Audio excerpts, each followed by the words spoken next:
नमस्कार दोस्तों, स्वागत है आप सभी का आपके अपने इस यूट्यूब चैनल धीवर एकेडमी पर। दोस्तों, आज का जो हमारा क्लास होने वाला है वो क्लास नंबर 14 होने वाला है। और आज की क्लास का जो हमारा विषय रहने वाला है वो बाल विकास रहने वाला है, जिसे आप लोग सीडीपी के नाम से जानते हो। और आज की क्लास का जो हमारा टॉपिक रहने वाला है वो बाल विकास का परिचय जानेंगे, जो पेडागोजी का एक हिस्सा है। ठीक है, मैं आप लोगों को सबसे पहला बता दूँ, बाल विकास का जो आप लोग का सब्जेक्ट है जिसके अंतर्गत हम लोग ना बाल विकास का परिचय पढ़ रहे हैं वो पेडागोजी के अंतर्गत आता है। ठीक है, और मैं आप लोगों को ना क्लास क्रमांक ना जो 12 है ना उसमें आप लोगों का इसका थ्योरी है वो पढ़ाया था। उसके बाद क्लास क्रमांक 13 में आप लोगों को ना इसका जो 1 से लेकर के 20 तक की एमसीक्यू है उसे कराया था। और उसके बाद आप लोगों को बताया था ना कि आप लोगों का ये जो टॉपिक है ना वो बहुत ही बड़ा है, तो इसीलिए मैं आप लोगों को क्या करूँगा, विस्तार पूर्वक इन सारी चीज़ों को पढ़ाऊँगा। आप लोगों को बताया था ना। तो आज हम लोग क्या करेंगे, आज ना मैं आप लोगों को ना 21 से लेकर के ना प्रश्न क्रमांक 40 तक की आप लोगों को लगभग 20 प्रश्न और कराऊंगा। ठीक है, और एक चीज़ आप लोग याद रखना, जितना ज़्यादा आप अभी ना प्रैक्टिस करोगे ना उतना ज़्यादा आप लोगों का जो बेहतर है, आपका जो सोचने की क्षमता है ना वो बेहतर होने वाली है। ठीक है, डायरेक्टली आप लोग ना केवल एमसीक्यू पढ़ करके ना आंसर को नहीं दे सकते, या केवल आप थ्योरी को पढ़ करके नहीं जा सकते। ठीक है, किस प्रकार से प्रश्न और किस प्रकार से घुमा घुमा करके बनाया जा सकता है ना, इन तमाम प्रश्नों को हम लोग करेंगे। और जितना ज़्यादा अभी की डेट में हम लोग प्रैक्टिस करेंगे ना उतना ज़्यादा हम लोग का ना जो तैयारी है वो होने वाला है। ठीक है, और कैसे पढ़ना है ना और किस प्रकार से आप लोगों की मेंटलिटी होनी चाहिए, सोचने की क्षमता होना चाहिए, तमाम चीज़ों को ना मैं आप लोगों को विस्तार पूर्वक बताऊंगा। ठीक है, और उसके बाद ना इसका जो पूरा पीडीएफ रहेगा ना, मतलब क्लास क्रमांक 11, 12, 13 और 14 का जो पूरा पीडीएफ है ना वो मैं अपने टेलीग्राम चैनल पर डाल दूंगा। तो जा करके सर्च कर सकते हो बाय एमडी धीवर करके ना, तो वहाँ पर आप लोगों को मेरा टेलीग्राम चैनल मिल जाएगा। अदरवाइज ना इसी वीडियो के डिस्क्रिप्शन बॉक्स पर ना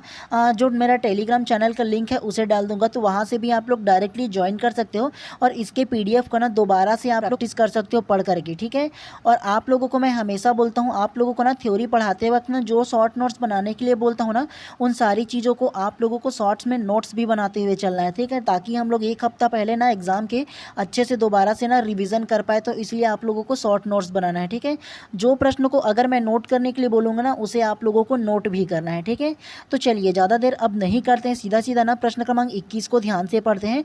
और आप लोग क्या कीजिएगा, मेरे आंसर देने से पहले ना खुद आंसर लेने की कोशिश करना है आप लोगों को। ठीक है, ताकि आप लोगों का माइंड क्रिएटिविटी रहे, मतलब खुद आंसर लेने की कोशिश करे, विश्लेषण करे आपका जो माइंड है वो। ठीक है, तो चलिए ज़्यादा देर ना करते हुए प्रश्न क्रमांक 21 को ध्यान से पढ़िए।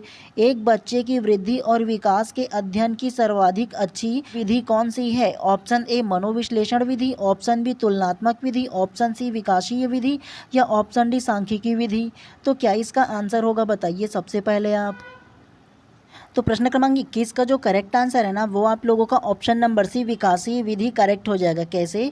एक बच्चे की वृद्धि और विकास के अध्ययन की सर्वाधिक अच्छी विधि कौन सा है, मतलब जो एक बच्चा है ना उसका वृद्धि को नापना और इसके विकास को नापने के लिए ना सर्वाधिक सबसे अच्छी विधि कौन सी बोला है ना, तो विकासीय विधि सबसे अच्छा विधि है एक बच्चे की वृद्धि और विकास को मापने के लिए। ठीक है, विकासीय विधि के माध्यम से ना जो बच्चे की वृद्धि और विकास को ना प्रत्यक्ष रूप से उसकी जानकारी मिल पाता है। ठीक है, तो सबसे सर्वोत्तम जो विधि है वो विकासीय विधि, तुलनात्मक विधि नहीं है, ये बात आप लोगों को याद रखना है। ठीक है, विकासीय विधि के माध्यम से ना प्रत्यक्ष ज्ञान प्राप्त होता है जो एक विश्लेषण करता है उसको।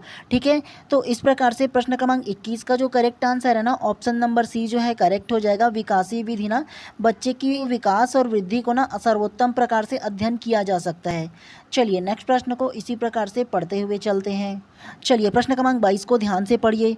विकास के संदर्भ में निम्नलिखित में से कौन सा कथन सत्य नहीं है?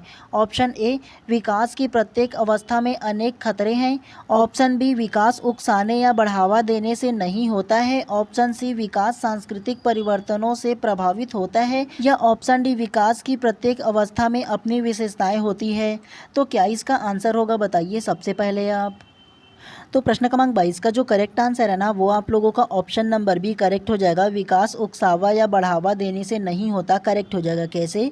विकास के संदर्भ में निम्नलिखित में से कौन सा कथन सत्य नहीं है बोला है, जो गलत है उसे पूछा है। ठीक है, तो जो विकास के संदर्भ में जो कथन गलत है ना वो ऑप्शन नंबर बी करेक्ट हो जाएगा। विकास उकसावा या बढ़ावा देने से नहीं होता, ये गलत हो जाएगा। ठीक है, विकास को उकसावा या बढ़ावा देने से ना होता है, ये सही होता, लेकिन लेकिन जो नहीं है बोला है ना, तो ये इसका करेक्ट आंसर हो जाएगा। और एक चीज़ आप लोगों को मैं हमेशा CDP मतलब बाल विकास में कहता हूँ कि अगर प्रश्न पॉजिटिव बोला है तो आपको पॉजिटिव आंसर लेना है, लेकिन अगर निगेटिव बोला है तो निगेटिव आंसर लेना है। हमेशा मैं अपने प्रत्येक क्लास में आप लोगों को बताता हूँ, प्रश्न में देखो निगेटिव नहीं बोला है ना, तो निगेटिव प्रश्न अगर बोला है तो निगेटिव आंसर को भी ना लोगे। जी हाँ, इसमें भी नहीं का प्रयोग हुआ है वो। और पॉजिटिव वे से अगर बनाना चाहो तो कैसे बनेगा ये भी जान लो। सबसे पहला ना ऑप्शन ए को पढ़ो, विकास की प्रत्येक अवस्था में अपने खतरे हैं, तो ये करेक्ट हो जाएगा ना। जी हाँ, विकास जो होता है प्रत्येक अवस्था में अपने अलग अलग खतरे होते हैं, तो ये करेक्ट हो जाएगा। सी को पढ़ो, विकास सांस्कृतिक परिवर्तनों से प्रभावित होता है, तो ये भी करेक्ट हो जाएगा। जो विकास है वो सांस्कृतिक परिवर्तन से उसका प्रभाव पड़ेगा ना जी, इफेक्ट। आप लोगों ने देखा होगा ना कि अनेक लोगों का जो अनेक ना अपने अपने अनुसार जो उसका सांस्कृतिक धरोहर होते हैं उसको वे मानते हैं, तो अपने अपने प्रभाव के अनुसार उन लोग मानते हैं, तो ये भी करेक्ट हो जाएगा। उसके अलावा ऑप्शन नंबर डी को देखो, विकास की प्रत्येक अवस्था में अपनी विशेषताएं हैं, तो हाँ, विकास की जो प्रत्येक अवस्था है उसमें अपनी विशेषताएं, बाल्यावस्था में अपनी अलग विशेषता है, किशोरावस्था में अपनी अलग अवस्था है, तो ये भी करेक्ट हो जाएगा। डायरेक्ट पहचानने का मतलब ये है कि इसमें नहीं है तो ये भी नहीं है, तो ऐसे आप लोग नेगेटिव नेगेटिव ले सकते हो। तो इस प्रकार से प्रश्न क्रमांक 22 का जो करेक्ट आंसर है ऑप्शन नंबर बी जो है करेक्ट हो जाएगा। इतना ज़्यादा बताने का मतलब यह है कि आप लोग ना दोनों तरीक़ों से आप लोगों को बनाने आना चाहिए, ठीक है। डायरेक्ट अगर प्रश्न नेगेटिव है तो आंसर भी आप लोग नेगेटिव ले सकते हो। उसके अलावा प्रश्न को ना अगर नेगेटिव बोला है तो पॉजिटिव को अलग निकाल लो, उसके बाद नेगेटिव को छांट करके आंसर ले लो, तो दोनों तरीके से आप बना सकते हो, ठीक है। चलिए प्रश्न क्रमांक 23 को अब ध्यान से पढ़िए। बालक का विकास होता है ऑप्शन ए सिर से पैर की ओर, ऑप्शन बी पैर से सिर की ओर, ऑप्शन सी दोनों ओर से, या ऑप्शन डी इनमें से कोई नहीं। तो क्या इसका आंसर होगा बताइए सबसे पहले आप। तो प्रश्न क्रमांक 23 का जो करेक्ट आंसर है ना वो आप लोगों का ऑप्शन नंबर है सिर से पैर की ओर करेक्ट हो जाएगा। कैसे? बालक का विकास होता है, तो बालक का जो विकास होता है वो सिर से पैर की ओर ना होता है। जी हाँ, मैंने आप लोगों को अपने पिछले क्लास में आप लोगों को बताया था ना विकास के बारे में कि जो सिफेलोकॉर्डल मतलब सिरस्थ ध्वमुखी विकास जो है ना वो सिर से पैर की ओर होता है। बताया था ना आप लोगों को, एक बालक का जो विकास है सबसे पहले उसके सिर का विकास होता है। मतलब एक जो बालक है सबसे पहले ना अपने सिर को उठाना सीखता है, सिर को संभालना सीखता है। उसके बाद फिर जो विकास है ना वो बॉडी के अन्य अंग मतलब ना सिर से ना पैर की ओर जो विकास की गति है वो जाता है। बताया था ना सिफेलोकॉर्डल विकास इसे कहते हैं, या सिरस्थ ध्वमुखी विकास के नाम से भी जाना जाता है बोल करके आप लोगों को पिछले क्लास में बताया था, ठीक है। तो बालक का जो विकास होता है वो सिर से पैर की ओर होता है जिसे हम सिफेलोकॉर्डल विकास कहते हैं। उसके अलावा बालक का ना एक और विकास होता है। कौन सा विकास होता है? तो वो निकट दूरवर्ती विकास कहलाता है। क्या? तो निकट दूरवर्ती विकास कहलाता है, जो शरीर के जो केंद्र भाग है ना वहाँ पर सबसे पहला विकास होता है। उसके बाद फिर ना बाह्य और उसका विकास होता है, मतलब दूसरा और उसके बाद फिर उसका विकास होता है, जिसे ना हम लोग ना निकट दूरवर्ती विकास के नाम से भी जानते हैं, प्रॉक्सिमो डेवलपमेंट भी जिसे बोलते हैं। तो इस प्रकार से प्रश्न क्रमांक 23 का जो करेक्ट आंसर है ऑप्शन नंबर ए जो है करेक्ट हो जाएगा। चलिए प्रश्न क्रमांक 24 को ध्यान से पढ़िए। खाली स्थान से मानसिक विकास का संबंध नहीं है। ऑप्शन ए शिक्षार्थी का वजन एवं लंबाई, ऑप्शन बी तर्क एवं निर्णय, ऑप्शन सी स्मृति का विकास, या ऑप्शन डी अवबोध की समझ। तो क्या इसका आंसर होगा बताइए सबसे पहले आप। तो प्रश्न क्रमांक 24 का जो करेक्ट आंसर है ना वो आप लोगों का ऑप्शन नंबर है शिक्षार्थी का वजन एवं ऊंचाई करेक्ट हो जाएगा। कैसे? खाली स्थान से मानसिक विकास का संबंध नहीं है। मानसिक विकास का मतलब क्या समझ में आता है? मानसिक विकास मतलब आपका जो मन मस्तिष्क है ना उसका विकास संबंधित नहीं है बोला है। तो शिक्षार्थी का वजन एवं ऊंचाई से मानसिक विकास का क्या संबंध हो सकता है जी? कोई संबंध नहीं होगा ना वजन और लंबाई से, वो तो मस्तिष्क का विकास होगा ना। जी हाँ, और जो विकास का जो संबंध होगा मतलब मानसिक विकास का जो संबंध होगा वो स्मृति से हो जाएगा, क्योंकि स्मृति जो है वो आपके मस्तिष्क से रिलेटेड है। उसके अलावा तर्क एवं निर्णय वो भी आप लोगों का जो ब्रेन से रिलेटेड है। उसके अलावा अवबोध की समझ मतलब किसी चीज़ को जानने सोचने समझने की समझ तो मस्तिष्क का ही होता है ना जी। लेकिन वजन और लंबाई कहाँ होगा बताइए सबसे पहले आप। तो इस प्रकार से प्रश्न क्रमांक 24 का जो करेक्ट आंसर है ऑप्शन नंबर ए जो है करेक्ट हो जाएगा। चलिए इसी प्रकार से नेक्स्ट प्रश्न को भी पढ़ते हुए चलते हैं। चलिए प्रश्न क्रमांक 25 को ध्यान से पढ़िए। वृद्धि और विकास की प्रक्रिया के लिए निम्नलिखित में से कौन सा सही है? ऑप्शन ए दोनों स्वाभाविक प्रक्रिया है, या ऑप्शन बी विकास स्वाभाविक है जबकि विकास के लिए बाहरी अंतःक्षेप की आवश्यकता होती है, ऑप्शन सी यदि वृद्धि संतोषजनक हो तो विकास अनुसरण करता है, या ऑप्शन डी दोनों प्रक्रियाएं बिना किसी बाहरी हस्तक्षेप के एक साथ चलती है। तो क्या इसका आंसर हो सकता है बताइए सबसे पहले आप। तो प्रश्न क्रमांक 25 का जो करेक्ट आंसर है ना वो आप लोगों का ऑप्शन नंबर बी करेक्ट हो जाएगा। विकास स्वाभाविक प्रक्रिया है जबकि विकास के लिए बाहरी अंतःक्षेप की आवश्यकता होती है। कैसे? तो सबसे पहला प्रश्न क्रमांक 25 को पढ़ो। वृद्धि और विकास की प्रक्रिया में निम्नलिखित में से कौन सा सही है? तो वृद्धि और विकास के बारे में मैंने आप लोग को बताया था ना कि वृद्धि जो है वो मात्रात्मक जो प्रक्रिया है वो होता है। मात्रात्मक मतलब आपका ऊंचाई का बढ़ना, लंबाई का बढ़ना, वजन का बढ़ना, ये सारा चीज़ जो है वो वृद्धि कहलाता है। और विकास जो होता है आप लोग को बताया था ना कि आपका जो परिपक्वता है मतलब जो मेच्योरिटी है मतलब आपका ब्रेन का जो बढ़ना है, मतलब लोगों का जो मस्तिष्क है उसका विकास होना, परिपक्व होना, मेच्योर होना, वो विकास कहलाता है। वृद्धि को मापा जा सकता है लेकिन विकास को मापा नहीं जा सकता, बताया था ना आप लोगों को। तो इन दोनों के संबंध में सही कौन सा है ये बोला है तो ऑप्शन नंबर बी ना हो जाएगा। जी हाँ, विकास स्वाभाविक प्रक्रिया मतलब विकास जो है वो स्वाभाविक प्रक्रिया की ओर चलता है जबकि विकास के लिए बाहरी अंतःक्षेप की आवश्यकता होती है, तो ये तो करेक्ट हो जाएगा। तो इस प्रकार से प्रश्न क्रमांक 25 का जो करेक्ट आंसर है ऑप्शन नंबर बी जो है करेक्ट हो जाएगा।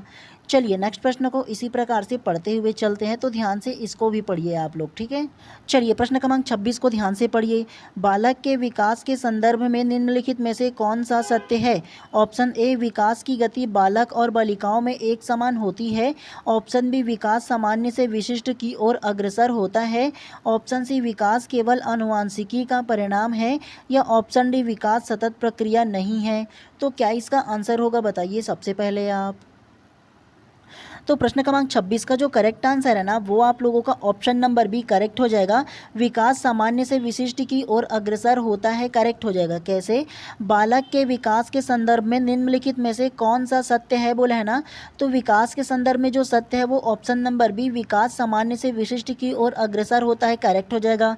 और मैंने आप लोगों को थ्योरी क्लास में बताया भी था, आप लोगों को बताया था ना क्लास नंबर 12वां में थ्योरी जब क्लास ले रहा था तब आप लोगों को कि विकास जो है वो सामान्य से विशिष्ट की ओर अग्रसर होता है मतलब बढ़ता है करके बताया था ना। उसके अलावा ऑप्शन नंबर ए कैसे गलत होगा ये जान लो। विकास की गति बालक और बालिकाओं में एक समान होती है, तो विकास की जो गति होता है ना बालक और बालिकाओं में एक समान बिल्कुल भी नहीं होता है, ठीक है।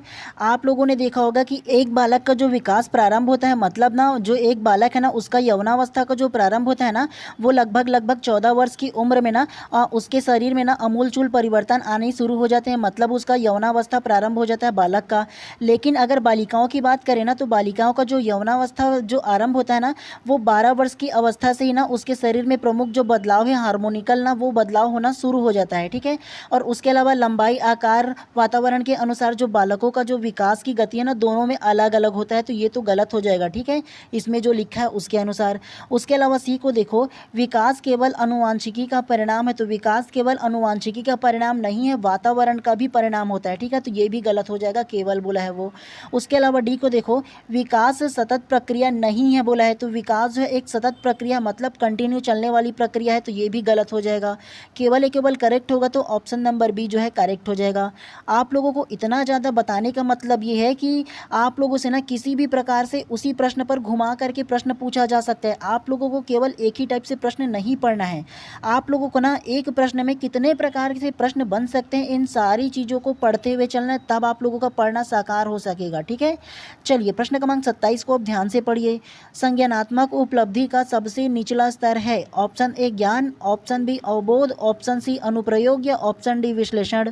तो क्या इसका आंसर होगा बताइए सबसे पहले आप। तो प्रश्न क्रमांक 27 का जो करेक्ट आंसर है ना वो आप लोगों का ऑप्शन नंबर 1 ज्ञान करेक्ट हो जाएगा। कैसे? संज्ञानात्मक उपलब्धि का सबसे निचला स्तर है, तो संज्ञानात्मक जो उपलब्धि है ना उसका जो सबसे निचला स्तर है वो आप लोगों का ऑप्शन नंबर 1 ज्ञान करेक्ट हो जाएगा, ठीक है। तो इस प्रकार से प्रश्न क्रमांक 27 का जो करेक्ट आंसर है ऑप्शन नंबर ए जो है करेक्ट हो जाएगा। चलिए नेक्स्ट प्रश्न को इसी प्रकार से पढ़ते हुए चलते हैं। चलिए प्रश्न क्रमांक 28 को ध्यान से पढ़िए। कक्षा में सृजनात्मक और प्रभावशाली बच्चों के लिए आवश्यक हस्तक्षेप निर्भर करता है। ऑप्शन ए उन्हें अन्य बच्चों को पढ़ाने की जिम्मेदारी पर, ऑप्शन बी शिक्षक द्वारा अनुकूलित और प्रेरक निर्देशन तरीकों का उपयोग पर, ऑप्शन सी उन्हें अतिरिक्त समय दिए जाने पर, या ऑप्शन डी उनके प्रति स्नेह होने के नाते पर। तो क्या इसका आंसर हो सकता है बताइए सबसे पहले आप। तो प्रश्न क्रमांक 28 का जो करेक्ट आंसर है ना वो आप लोगों का ऑप्शन नंबर बी करेक्ट हो जाएगा, शिक्षक द्वारा अनुकूल और प्रेरक निर्देशन के तरीके का उपयोग पर। तो देखो सबसे पहला प्रश्न 28 को पढ़ोगे ना तो पता चलेगा कि कक्षा में सृजनात्मक और प्रभावशाली बच्चों के लिए आवश्यक हस्तक्षेप निर्भर करता है। तो एक सृजनात्मक और जो प्रतिभाशाली जो बच्चे हैं ना उसके हस्तक्षेप के लिए जो निर्भर करता है ना तो वो हो जाएगा शिक्षक द्वारा अनुकूलित और प्रेरक निर्देशन तरीके का उपयोग पर करेक्ट हो जाएगा। ठीक है, तो इस प्रकार से प्रश्न क्रमांक 28 का जो करेक्ट आंसर होगा ना ऑप्शन नंबर बी जो है करेक्ट हो जाएगा। चलिए नेक्स्ट प्रश्न को इसी प्रकार से पढ़ते हुए चलते हैं। और एक चीज़ आप लोग खास तौर से ध्यान रखिएगा, जितना ज़्यादा अभी आप लोग प्रैक्टिस करोगे ना उतना ज़्यादा आप लोगों की बेहतरीन तैयारी हो पाएगा। ठीक है, क्योंकि प्रैक्टिस ही सबसे ज़्यादा ना किसी चीज़ में आप लोगों को महारत हासिल हो सकता है। तो जितना ज़्यादा प्रैक्टिस हो सके करो। अभी आप लोगों को बोरिंग लगेगा चलेगा, लेकिन बाद में जब आपका रिजल्ट जो आएगा ना बहुत अच्छे तरीके से, मतलब अगर कि टेट एग्जाम में ना 100+ आएगा ना तो वो सारा मेहनत आप लोगों का साकार हो जाएगा, खुशी होगा उस तरीके से। ठीक है, चलिए प्रश्न क्रमांक 29 को ध्यान से पढ़िए। शिक्षण का मुख्य उद्देश्य क्या होना चाहिए? ऑप्शन ए परीक्षा में उत्तीर्ण होने के लिए, ऑप्शन बी अच्छे नोट्स लिखवाना, ऑप्शन सी विषय से संबंधित आवश्यक जानकारी प्रदान करना, या ऑप्शन डी छात्रों की चिंतन शक्ति को विकसित करना। तो क्या इसका आंसर होगा बताइए सबसे पहले आप। तो प्रश्न क्रमांक 29 का जो करेक्ट आंसर है ना वो आप लोगों का ऑप्शन नंबर डी करेक्ट हो जाएगा, छात्रों की चिंतन शक्ति को विकसित करना करेक्ट हो जाएगा। कैसे? शिक्षण का मुख्य उद्देश्य क्या होना चाहिए, मतलब एक जो शिक्षक है जब वो पढ़ाता है ना तो उसका मुख्य उद्देश्य क्या होना चाहिए एक शिक्षक का। तो एक जो शिक्षक है जो पढ़ाता है उसका मुख्य उद्देश्य होगा वो छात्रों की जो चिंतन शक्ति, उसके सोचने समझने की जो क्षमता है ना उसको बढ़ाना, उसको विकसित करना एक शिक्षक का परम उद्देश्य होता है पढ़ाने का। ठीक है, तो इस प्रकार से प्रश्न क्रमांक 29 का जो करेक्ट आंसर है ऑप्शन नंबर डी जो है करेक्ट हो जाएगा। चलिए नेक्स्ट प्रश्न को इसी प्रकार से पढ़ते हुए चलते हैं। चलिए प्रश्न क्रमांक 30 को ध्यान से पढ़िए। उससे पहले आप लोगों के लिए एक सूचना है, सुनिएगा थोड़ा सा। ठीक है, अगर आप लोगों के माइंड में ना किसी प्रकार की अगर सवाल और होगा और उस सवाल का जवाब जानने के लिए अगर आप चाहते हो कि मैं अपना पर्सनल नंबर आप लोगों को सजेस्ट करूँ ना तो आप लोगों को क्या करना है, सबसे पहले आप लोग इंस्टाग्राम पर जाइए और वहाँ सर्च कीजिए बाय MD धीवर करके ना, तो वहाँ पास आप लोगों को मेरा प्रोफाइल मिल जाएगा और वहाँ पास आप लोग कमेंट बॉक्स में जा करके ना कमेंट कीजिए कि सर आप अपना नंबर दीजिए बोल करके ना। तो सबसे पहले मैं अपने फ़ोनपे का नंबर दे दूंगा और वहाँ आप लोगों को केवल 200 पे करना है और उसके बाद ना मैं अपना जो पर्सनल नंबर है उसे आप लोगों को सजेस्ट कर दूंगा और उसके बाद ना आप लोग कभी भी किसी भी प्रकार से ना आप लोग फ़ोन कर सकते हो और सजेशन लेना चाहो तो ले सकते हो आराम से, किसी भी टॉपिक पर हो चाहे। ठीक है, और ये मैं केवल उन्हीं लोगों के लिए कर रहा हूँ जो विशेष तौर पर हैं। ठीक है, मतलब जिनको विशेष ना सजेशन की आवश्यकता है, सलाह की आवश्यकता है, केवल उन्हीं लोगों के लिए है। ठीक है, और अगर आप लोग ना पर्सनली कोचिंग भी करना चाहोगे तब तो 10 से 12 हज़ार उसमें कोचिंग का लगता है, तो ये तो आप लोगों का 5% भी नहीं होगा। ठीक है, और ये मैं फ्री में भी आप लोगों को दे सकता हूँ, लेकिन नहीं देने की एक वजह ये होता है कि छोटे छोटे प्रश्न के लिए भी आप बार बार फ़ोन करोगे ना, तो इसीलिए मैं आप लोगों को ना ये जो 200 का रिक्वायरमेंट रखा हूँ वो वैसे भी कोई ज़्यादा नहीं है। ठीक है, सारा आप लोगों का क्लास वैसे भी मैं फ्री ऑफ कॉस्ट में पढ़ाता हूँ। ठीक है, लेना ना लेना आप लोगों के लिए, लेकिन विशेष तौर पर अगर लेना चाहो ना तो इसमें कोई दिक्कत नहीं, एक बार लेने के बाद कभी भी आप लोग कॉल कर सकते हो। ठीक है, और मेरे से बात कर सकते हो कभी भी। चलिए अब हम लोग ना पढ़ने की ओर फोकस करते हैं, लेना ना लेना एक बार सोचिएगा आप लोग जरूर। ठीक है, चलिए प्रश्न क्रमांक 30 को सबसे पहले आप ध्यान से पढ़िए। शिक्षण अभियोग्यता का अर्थ है, ऑप्शन ए शिक्षक बनने की इच्छा, ऑप्शन बी शिक्षण कार्य में लगना, ऑप्शन सी शिक्षक का कार्य करने हेतु अपेक्षित सभी योग्यताएं, या ऑप्शन डी इनमें से कोई नहीं। तो क्या इसका आंसर होगा बताइए सबसे पहले आप। तो प्रश्न क्रमांक 30 का जो करेक्ट आंसर है ना वो आप लोगों का ऑप्शन नंबर सी करेक्ट हो जाएगा, अच्छा कार्य करने हेतु अपेक्षित सभी योग्यताएं करेक्ट हो जाएगा। कैसे? शिक्षण अभियोग्यता का अर्थ है, शिक्षण अभियोग्यता कहने का मतलब है कि आप लोग भविष्य में एक शिक्षक बनना चाहते हो और शिक्षक बनने के लिए विभिन्न प्रकार के अभी कोर्स करो ना, BEd DEd का, उसके बाद फिर कोर्स करने के बाद आप लोग टेट का एग्जाम दिलाओगे, उसके बाद फिर अगर शिक्षक भर्ती आएगा तो वो दिलाओगे। तो इन सारे प्रोसीजर से गुजरने का मतलब क्या है आप लोगों का, मतलब यह है कि आपको ना वो जो शिक्षण के जो प्रमुख गुण है उसे आप लोगों को दिया जा रहा है, आप लोग हासिल कर रहे हो वो सारा चीज़। और एक जो शिक्षक है ना उसकी जो योग्यताएं क्या होता है, शिक्षक का कार्य करने हेतु जितने भी योग्यताएं आप लोगों में होनी चाहिए ना वो तमाम योग्यताएं आप लोग उससे गुजर रहे हो अभी आप। ठीक है, जब आप एक शिक्षक बन जाओगे ना तो सारी योग्यताएं आप में आ जाएगी। ठीक है, क्योंकि विभिन्न प्रकार की परीक्षाएं आप लोगों ने क्या किया, पास किया है, क्वालिफाई किया है, इसलिए। तो इस प्रकार से प्रश्न क्रमांक 30 का जो करेक्ट आंसर है ऑप्शन नंबर सी जो है करेक्ट हो जाएगा। जो शिक्षक की योग्यताएं है ना वो अपेक्षित सभी प्रकार की होनी चाहिए ये बोला गया है। चलिए नेक्स्ट को पढ़ते हुए चलते हैं। चलिए प्रश्न क्रमांक 31 को ध्यान से पढ़िए। एक प्राचार्य को होना चाहिए ऑप्शन ए छात्रों के लिए प्रेरणादायक, ऑप्शन बी अध्यापकों के लिए समानता का भाव रखने वाला, ऑप्शन सी कुशल प्रबंधक या ऑप्शन डी उपरोक्त सभी। तो क्या इसका आंसर होगा बताइए सबसे पहले आप। तो प्रश्न क्रमांक 31 का जो करेक्ट आंसर है ना वो आप लोगों का ऑप्शन नंबर डी उपरोक्त सभी करेक्ट हो जाएगा। मुझे पता है कि आप सभी लोगों ने ना उपरोक्त सभी को ही लिए हो, ठीक है। एक प्राचार्य को होना चाहिए, तो एक जो प्राचार्य है, जो प्रिंसिपल है, उसे क्या होना चाहिए, छात्रों के लिए प्रेरणादायक होना चाहिए, उसे मोटिवेशन मिलना चाहिए, जो शिक्षक है उसमें, जो मतलब प्रिंसिपल है उसमें। उसके अलावा अध्यापकों के लिए समानता का भाव रखने वाला होना चाहिए, सभी में ना एक समान रखना चाहिए, मतलब किसी भी शिक्षक में भेदभाव नहीं करना चाहिए। उसके अलावा कुशल जो प्रबंधक है वो होना चाहिए, ठीक है। तो इस प्रकार से प्रश्न क्रमांक 31 का जो करेक्ट आंसर है ऑप्शन नंबर डी जो है करेक्ट हो जाएगा। चलिए नेक्स्ट को पढ़ते हुए चलते हैं। चलिए प्रश्न क्रमांक 32 को ध्यान से पढ़िए। शिक्षा का मुख्य उद्देश्य है ऑप्शन ए तर्क क्षमता का विकास करना, ऑप्शन बी चिंतन क्षमता का विकास करना, ऑप्शन सी जानकारी देना, ऑप्शन डी ए और बी दोनों। तो क्या इसका आंसर होगा बताइए सबसे पहले आप। तो प्रश्न क्रमांक 32 का जो करेक्ट आंसर है ना वो आप लोगों का ऑप्शन नंबर डी ए और बी दोनों करेक्ट हो जाएगा। और मुझे पता है कि आप सभी लोगों ने ना डी को करेक्ट लिए होंगे। कैसे, शिक्षा का मुख्य उद्देश्य है बोला है, और शिक्षा का जो मुख्य उद्देश्य होता है वो तर्क क्षमता का विकास करना होता है, उसके अलावा चिंतन क्षमता का भी विकास करना होता है। तो ए और बी ना करेक्ट हो जाएगा, जी हाँ। चलिए इसी प्रकार से ना नेक्स्ट प्रश्न को पढ़ते हुए चलते हैं। चलिए प्रश्न क्रमांक 33 को ध्यान से पढ़िए। बचपन में हुई एक दुर्घटना के कारण आप गहरे पानी में बहने से डरते हैं, लेकिन आपका सबसे अच्छा दोस्त आपसे लगातार तैरने सीखने के लिए कहता है। तो ऑप्शन ए आप आधे अधूरे मन से तैरने की कोशिश करते हैं, ऑप्शन बी आप पूरे उत्साह के साथ तैरने सीखने का प्रयास करते हैं, ऑप्शन सी आप तैरना नहीं सीखेंगे, या ऑप्शन डी उपरोक्त में से कोई नहीं। तो क्या इसका आंसर होगा बताइए सबसे पहले आप। तो प्रश्न क्रमांक 33 का जो करेक्ट आंसर है ना वो आप लोगों का ऑप्शन नंबर बी करेक्ट हो जाएगा। आप पूरे उत्साह के साथ तैरने सीखने का प्रयास करेंगे, करेक्ट हो जाएगा। कैसे, आपका जो एक मित्र है ना वो आपसे तैरने के लिए बोलता है, और आप बचपन में एक दुर्घटना हो सकता है पानी में ना डूबते डूबते अगर आप बचे होंगे ना, तो उसके बाद आप लोगों को पानी से डर लग रहा होगा, और आपका एक मित्र है वो कहता है कि आप तैरना मेरे साथ सीखो, मैं तुम्हारे साथ हूँ बोल करके। तो आप क्या करोगे जी, पूरे उत्साह के साथ तैरने सीखने का प्रयास ही ना करोगे, क्योंकि आपका दोस्त आपकी सहायता करने वाला है। और एक चीज़ आप लोगों को मैं हमेशा बताता था ना, आज भी आप लोगों को बताया हूँ कि अगर ये प्रश्न पॉजिटिव वे में पूछा गया है तो पॉजिटिव वे में भी आप लोगों को आंसर लेना है। आप नहीं करेंगे, नहीं वाला तो नेगेटिव हो जाता, तो ये तो वैसे ही कट जाएगा। उसके अलावा ए को देखो, आधे अधूरे मन, मतलब नेगेटिविटी को दर्शा रहा है ना ये वाला जो ऑप्शन है वो ए वाला, तो ये भी कट हो जाएगा। उसके अलावा उपयुक्त में से कोई नहीं है तो वैसे ही कट था, तो तीनों के तीनों वैसे कट गया। जो पॉजिटिव आंसर है वो ऑप्शन नंबर बी जो केवल हो जाएगा।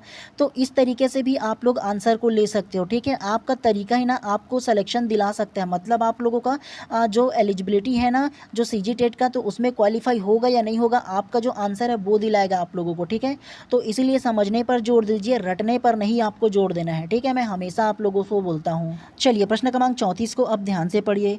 इनमें से क्या सीईआरटी का कार्य नहीं है। ऑप्शन ए शिक्षक और विद्यार्थियों के लिए पाठ्य सामग्री तैयार करना और उसका प्रकाशन करना, ऑप्शन बी शिक्षा के विभिन्न पहलुओं में अनुसंधान कार्य का आरंभ और संगठन और सशक्तिकरण, ऑप्शन सी विश्वविद्यालयों और महाविद्यालयों को अनुदान की स्वीकृति प्रदान करना, या ऑप्शन डी प्राथमिक और माध्यमिक शिक्षक शिक्षा पाठ्यक्रम में सुधार करना। तो क्या इसका आंसर होगा बताइए। सीईआरटी का क्या कार्य है पूछा गया है जी, तो क्या इसका आंसर होगा बताइए सबसे पहले आप, फिर इसका ना मैं आप लोगों को विस्तार पूर्वक आंसर बताऊंगा।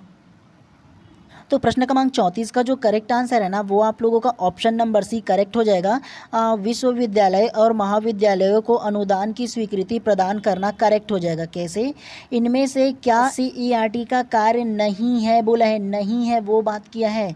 तो सीईआरटी का जो कार्य नहीं है वो ऑप्शन नंबर सी हो जाएगा। विश्वविद्यालयों और महाविद्यालयों में ना अनुदान की स्वीकृति प्रदान करना सीईआरटी का कार्य नहीं है जी। उसके अलावा ऑप्शन नंबर ए को जानो, शिक्षक और विद्यार्थियों के लिए पाठ्य सामग्री तैयार करना और उसका प्रकाशन करना, ये एससीईआरटी का कार्य होता है। ठीक है, जो फुल फॉर्म है वो national council of education research and training है। क्या? तो national council of education research and training इसका फुल फॉर्म नाम है। ठीक है, ये आप लोगों को याद रखना है इसके बारे में।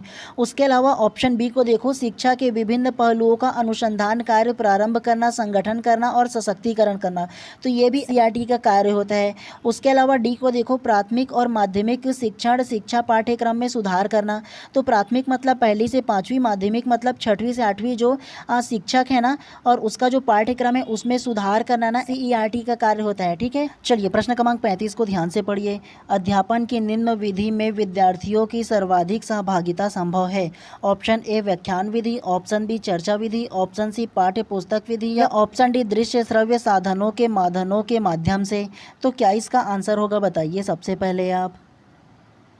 तो प्रश्न क्रमांक 35 का जो करेक्ट आंसर है ना वो आप लोगों का ऑप्शन नंबर बी चर्चा विधि करेक्ट हो जाएगा। कैसे? अध्यापन की निम्न विधि में से विद्यार्थियों की सर्वाधिक सहभागिता संभव है। मतलब अगर मैं ना कोई टॉपिक को लेकर के अगर बच्चों को पढ़ा रहा हूँ ना, तो अगर मैं पढ़ाऊँ तो 50% एक शिक्षक होने के नाते मेरा सहभागिता होना चाहिए और 50% बच्चों का सहभागिता होना चाहिए। तो किस में होगा? चर्चा विधि में ही ना हो जाएगा। जी हाँ, अगर मैं आप लोगों को किसी पेड़ पौधे के बारे में एक टॉपिक दे दूँ या जंगली जानवर के बारे में दे दूँ कि जंगल में कौन कौन से जानवर रहते हैं बच्चे बताओ बोल करके, तो 50% मैं उसको बच्चों को बताऊंगा। उसके बाद बच्चे ना 50% उनका इन्वॉल्वमेंट होगा। एक एक को ना खड़ा करा करके पूछ सकता हूँ कि बेटा बताओ कि आप जंगली जानवर के बारे में क्या जानते हो। तो चर्चा विधि के माध्यम से सर्वाधिक सहभागिता बच्चों में ना होगा, मतलब इन्वॉल्वमेंट होगा ना बच्चों का।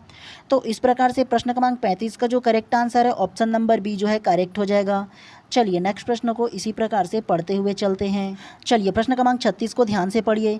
निम्न में से कौन सा कथन शिक्षण के लिए सही नहीं है?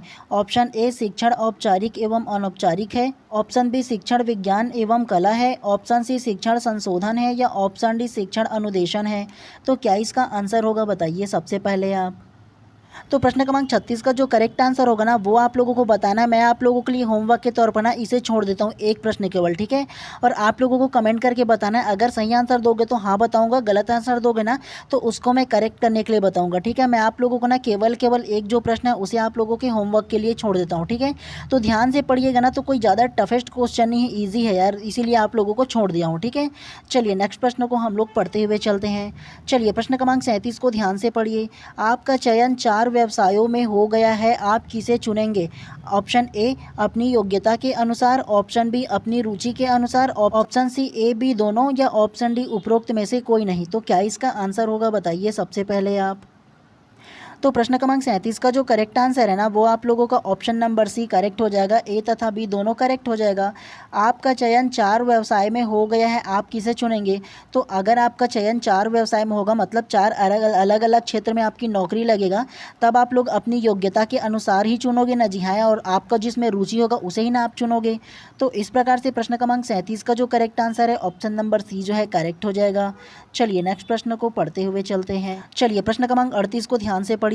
विद्यालय में शिक्षा की गुणवत्ता का सर्वाधिक महत्वपूर्ण परिचायक है। ऑप्शन ए विद्यालय में आकारिक संरचना सुविधाएं, ऑप्शन बी पाठ्य पुस्तक व शिक्षण अधिगम सामग्री, ऑप्शन सी कक्ष प्रणालियां या ऑप्शन डी विद्यार्थियों का उपलब्धि स्तर। तो क्या इसका आंसर होगा बताइए सबसे पहले आप। तो प्रश्न क्रमांक 38 का जो करेक्ट आंसर है वो आप लोगों का ऑप्शन नंबर डी करेक्ट हो जाएगा। विद्यार्थियों का उपलब्धि स्तर करेक्ट हो जाएगा। कैसे? विद्यालय में शिक्षा की गुणवत्ता का सर्वाधिक महत्वपूर्ण परिचायक है, मतलब एक जो विद्यालय होगा ना उसमें कितना गुणवत्तापूर्ण शिक्षा मिलता है ना, मतलब कितना अच्छे से पढ़ाया जाता है ना, तो इसको अगर जानना होगा ना तो विद्यार्थियों की उपलब्धि स्तर को जानो। मतलब विद्यार्थी वहाँ से जो निकले हैं ना और वहाँ जो पढ़ रहे हैं उससे कुछ प्रश्न पूछो तो वो अगर जवाब दे देंगे, उसका जो बिहेव है, उसका जो आदत है ना, उसको देख करके और उसका परीक्षा लेकर के आप जान सकते हो कि उस विद्यालय की जो गुणवत्ता स्तर है वो कैसा है, आप लोगों को पता चल जाएगा। तो इस प्रकार से प्रश्न क्रमांक 38 का जो करेक्ट आंसर है ऑप्शन नंबर डी जो है करेक्ट हो जाएगा। चलिए नेक्स्ट प्रश्न को पढ़ते हुए चलते हैं। चलिए प्रश्न क्रमांक 39 को ध्यान से पढ़िए। रोजगार संबंधी समाचार कहाँ से प्राप्त किया जा सकता है? ऑप्शन ए रोजगार समाचार, ऑप्शन बी संबंधित वेबसाइट या ऑप्शन सी ए बी दोनों या ऑप्शन डी उपरोक्त में से कोई नहीं। तो प्रश्न क्रमांक 39 का जो करेक्ट आंसर है वो आप लोगों का ऑप्शन नंबर सी, ए तथा बी दोनों करेक्ट हो जाएगा। रोजगार संबंधी समाचार पत्र कहाँ से प्राप्त किया जा सकता है बोला है।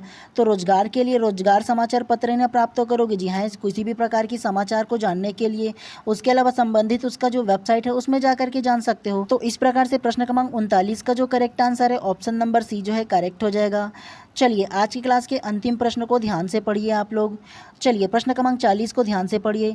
राष्ट्र का विकास किस पर निर्भर करता है। ऑप्शन ए मानवीय संसाधनों पर, ऑप्शन बी वन संसाधनों पर, ऑप्शन सी खनिज पदार्थ साधनों पर या ऑप्शन डी भौतिक साधनों पर। तो क्या इसका आंसर होगा बताइए सबसे पहले आप। तो प्रश्न क्रमांक 40 का जो करेक्ट आंसर है ना वो आप लोगों का ऑप्शन नंबर ए करेक्ट हो जाएगा, मानवीय साधनों पर करेक्ट हो जाएगा। राष्ट्र का विकास किस पर निर्भर करता है। तो राष्ट्र का जो विकास है वो मानवीय साधनों पर ना निर्भर करेगा। जी हाँ, मानवीय साधन का मतलब ये है कि मानव ना जो चीज़ का उपयोग करता है, जो चीज़ वो रखता है ना, उसी से ही तो राष्ट्र का निर्माण होगा। जी हाँ, मतलब जिस चीज़ को उनको आवश्यकता है एक मानव को, जो नॉर्मल दिनचर्या के लिए या उसके विकास के लिए ना, तो वो सारा चीज़ मानवीय साधनों के अंतर्गत आ जाता है। तो इस प्रकार से प्रश्न क्रमांक 40 का जो करेक्ट आंसर है ऑप्शन नंबर ए जो है करेक्ट हो जाएगा। तो चलिए आज की क्लास को यहीं पर समाप्त करते हैं, और अगर आप लोग चैनल पे नए होंगे तो चैनल को सब्सक्राइब कर देना और बेल आइकन को दबा लेना, ताकि इसी प्रकार की जब भी मैं कंटिन्यू क्लास लेकर आऊँ तो सबसे पहले आप लोगों को नोटिफिकेशन मिले और आप प्रॉपर टाइम पे अपना क्लास को देख पाओ और आप अपना सीजी टेट का जो तैयारी है ना वो बेहतरीन तरीके से कर पाओ। तो इसलिए ज़्यादा ज़रूरी कि आप चैनल को सब्सक्राइब कर दीजिएगा। ठीक है, चलिए मिलते हैं इसी प्रकार नेक्स्ट क्लास में।